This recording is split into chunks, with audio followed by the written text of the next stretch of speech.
What's going on, everyone? Chris here with Clutter Reduction Junk Removal. I'm a little sweaty. It's hot. It's 91 degrees, 9 o'clock in the morning in Florida. I just got done loading up a load from a storage unit. I'm going to do a little bit of a recap of the job, and then I'm going to talk about how I like to price estimates for storage units when you don't have a very clear image of what exactly is going. So, quick recap of the job. It was like $655 after the processing fee. It was a full load plus a bagging charge and the processing fee. He told me he inquired online and said that it's a 10 by 16 storage unit, and it was full of books, papers, miscellaneous, and just old stuff that just all needs to be trashed. He needs to vacate the whole unit. And I told him I can't really give you a price without seeing it in person, because a 10 by 16 unit that's full could be multiple loads for me. So I really need to see like how much it's going. He also said some things weren't going to go. So obviously it's really hard to give anybody a pricing in that situation. So we came out this morning, looked at it. It was a good amount of trash. And there was also a lot of machinery and like big generators and boxes and stuff. And he said all of the rack, everything on the rack stays. I said, all right. Well, just judging by everything else, because the generator boxes alone, if I were to stack those up, would probably take up like 3/8, maybe half a truck. So I told him, I was like, you're probably looking at a truck and a half to 2 trucks, and it's going to be roughly this amount. And he was like, whoa, wasn't expecting to spend that much. And I said, I understand, but it goes by volume, and you have some bigger items here, you have a bunch of small items. So I told him, what if we just start with one load, because there's definitely a lot of this here that's obviously trash. And he said, like, this is definitely trash.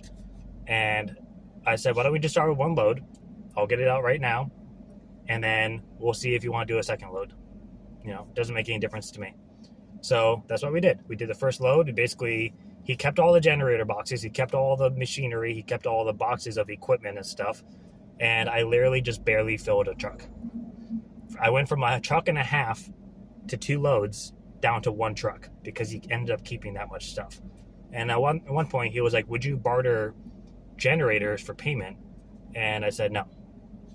Probably wouldn't have been the worst thing realistically. Like, it's a little bit of a gamble though for how heavy my trailer probably is right now, but that wasn't something I was comfortable with doing. So overall, not too shabby. He had a bunch of tax documents and papers that we went ahead and bagged up in black bags. That's something I tell people when they have sensitive documentation. They're like, oh, do you shred? And I was like, no. But I can put it in a black bag and throw it out at the dump directly, and no one's going to go through it because it just looks like a typical black trash bag. So he was comfortable about that because he had a lot of, I guess he used to manage a large enterprise that did lighting and stuff. So, by the way, I'm not putting this out there. I know there's a lot that goes into it, but there were some receipts I saw as I was throwing stuff in the bags. They're doing like $180,000 jobs. I don't even make that in a year. Like, I know there's a lot that goes into it, obviously. But I just feel like people just see junk removal and they're like, oh, I don't want to spend $500 to get rid of my trash. And I'm like, but it's not just the trash. It's the labor that's doing it. It's the transport to the dump. It's paying for the dump. It's paying for the vehicle that does all that. I have to get stupid insurance that costs as much as a fucking moving company to move your stupid trash. Like, how do you think I feel? So, it's frustrating, but it is what it is. So yeah, getting into estimates. So when I price storage units, I do one of 2 things, and I usually do the number 1 the most. So I will ask them for the size of the storage unit. Doesn't matter how much stuff in it. I just need to know the size of the storage unit. My trailer currently is 6.5 by 14 feet. That is 91 square feet. If I go to do a 10 by 15 storage unit, that's automatically 150 square feet. So just surface area wise, I'm going to be looking at about a truck and a half to 2 trucks. Now, let's get into height. Most storage units that are inside a facility are 8 feet in height. They have a little cage wire thing. Those are usually 8 feet. If you don't have a cage, normally you can go up to 10, sometimes 12, but most people don't stack stuff that high. So you can probably say between 8 to 10 is your typical height if it was a full, all the way back type of storage unit. So let's just say it's 8 feet, for example.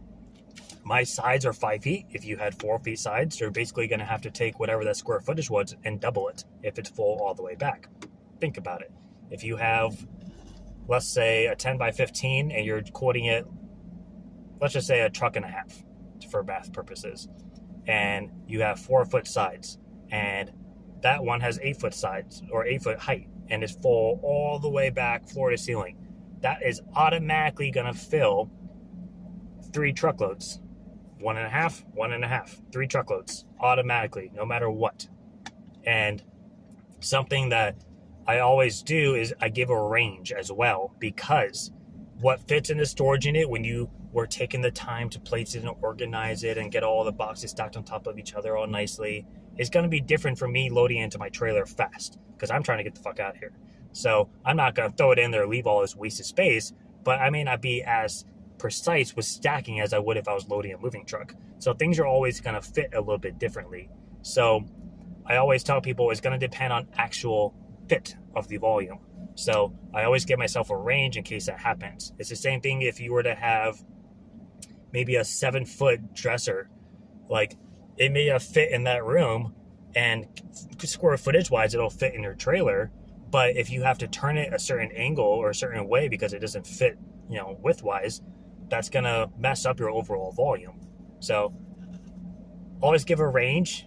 Either one, you're gonna be slightly off on your estimate, and that can help cover you, or number 2, it's actually going to end up filling up more space than anticipated just based on how things stack or how things fill over time. So give a range to save yourself if you have to go on the higher part. And if you get a little lower, cool, your customer's happy, you save money. So it's a win-win. The second way I will estimate a storage unit is by cubic yardage. So I think back, and we talked about this in the last pricing video for visualizations. Think about your standard 3-seater couch that's in your own living room. That is approximately 2 cubic yards. So it's, if you took 3 feet by 3 feet by 3 feet, made 2 blocks, stacked them next to each other. Take that image of your couch in your head and stick it next to another piece of furniture in the storage unit or by a pile of trash. And think, okay, is it about the same size, a little bit smaller, a little bit bigger? It's either going to be a little bit smaller than 2 yards, or a little bit more than 2 yards. And if your trailer is, let's say, 16 cubic yards, you can fit 8 couches in there realistically.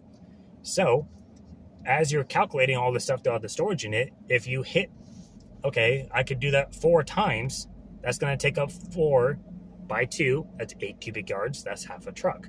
So it's just another way to kind of visualize stuff when you don't have total square footage to go off of. But those are the 2 main ways I price storage units. I find those to be helpful. I do number 1 the most because I can just always think in my head, okay, my sides are 5 feet, 8 foot tall. So I know right away that first 5 feet of the storage unit, if it's completely full, is going to be X amount of loads. And then I have that extra 3 feet. So that's just going to be the next load. And it's only going to fill up 3/4. So that is what I find to be easiest. Hopefully that tip helps. We are going to head home and go through this whole fucking trailer because it is all tools and hardware and stuff. There is a lot of trash in there, but there's a lot of tools and hardware, and I'm going through all of it. And I'll show you this thing right here. This thing is kind of cool, but I'll show you that when we get to the house. By the way, whenever you find wipes on a job, always keep them. Keep them in your truck. I have them all over the place because you do dirty jobs like this, and then you need to clean up your hands, and you wipe down your arms and your neck and your face. You can never have too many wipes. If they ever start to dry out a little bit and they have a little reseal flap, just throw a little water in there and close it back up and just kind of squeeze it throughout like you're breaking up pasta in a package. Or take them out of the bag and put them in a Ziploc bag with the zipper and add a little water to it. And if you want to add a little essential oils for some smells, you can too, but you don't have to. So those are the 2 things I do. I will either see, I got shit all over me. I'll either add water or just put it in my own bag and add water. Either way, both of them work. So always have these, and always try to have like facial wipes to wipe your face so you don't burn yourself. And then always try to have antibacterial ones as well, because junk removal is trashy and it's dirty, and sometimes we're touching stuff that we don't want to be touching. So you gotta keep yourself protected. Now I gotta figure out how to turn around. It's a 2-lane road, and there's trucking going that way, and I don't know if there's anywhere for me to turn around at. So wish me luck, and I'll see you guys next time. Bye.